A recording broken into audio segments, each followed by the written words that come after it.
When the pandemic started, to me it was all 10 a.m. Friday, March 13th, 2020, right here in this office when you saw the NBA closing down, you saw the NCAA close down.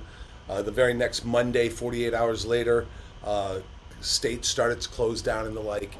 And you, you know, I think it all no, I don't think it did catch us all by surprise, right? And I think that's what leadership gets paid for, right?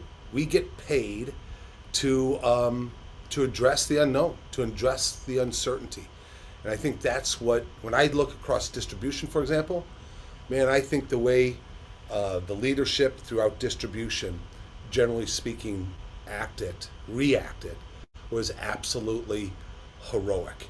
And to add to that, just real quick, I think it was heroic in three ways. Number one, the first thing they did is they took care of their people, right? Ensured that they were healthy and safe, and that they were going to have a job to come back to. It was absolutely heroic.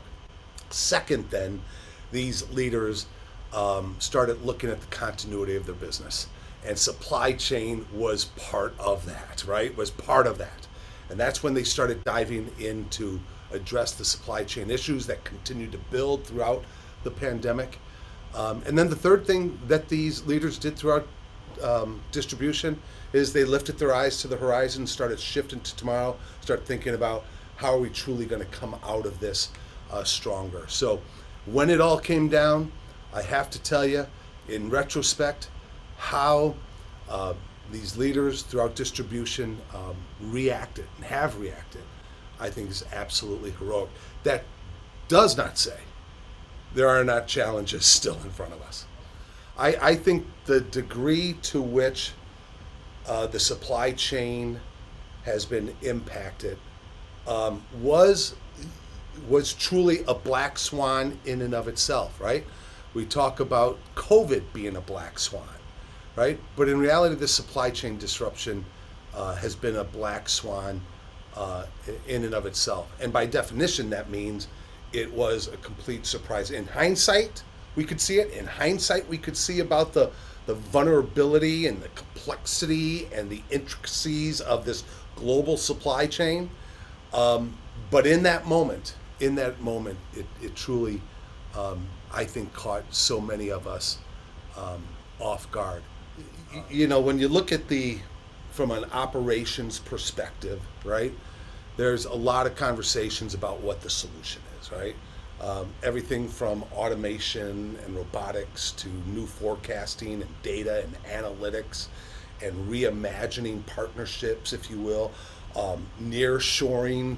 There's a lot of different potentials out there.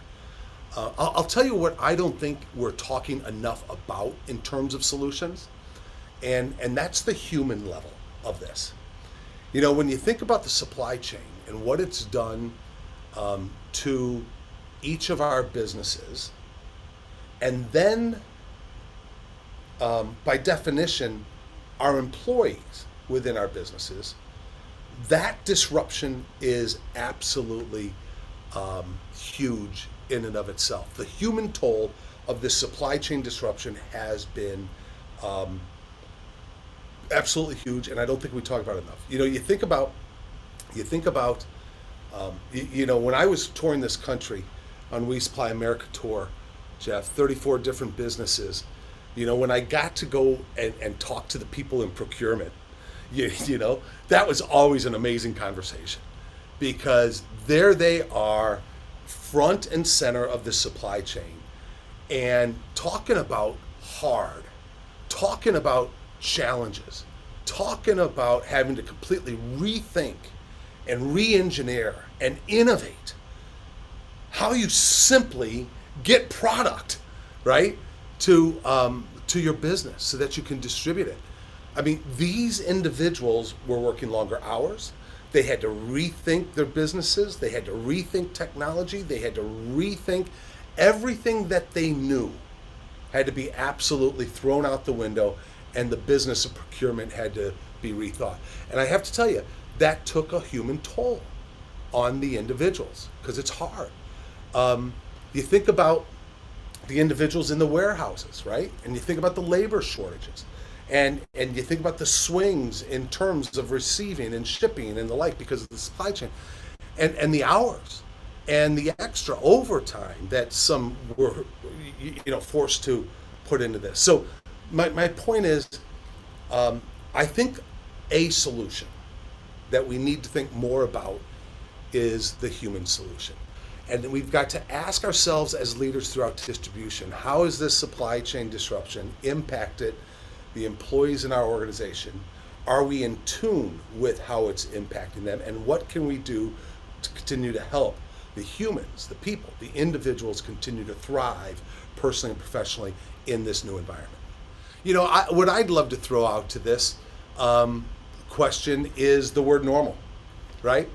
What is normal going forward? I don't know if we have an answer for that, right?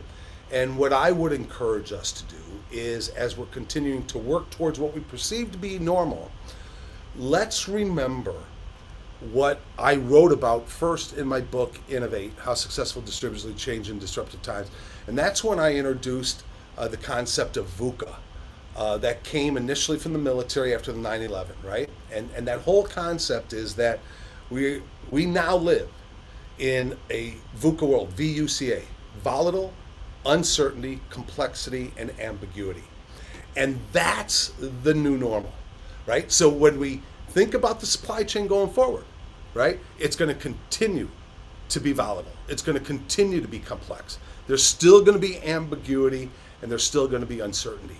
It's up to us as leaders to embrace that VUCA world and continue to work and innovate to be able to perform and win and thrive in that environment.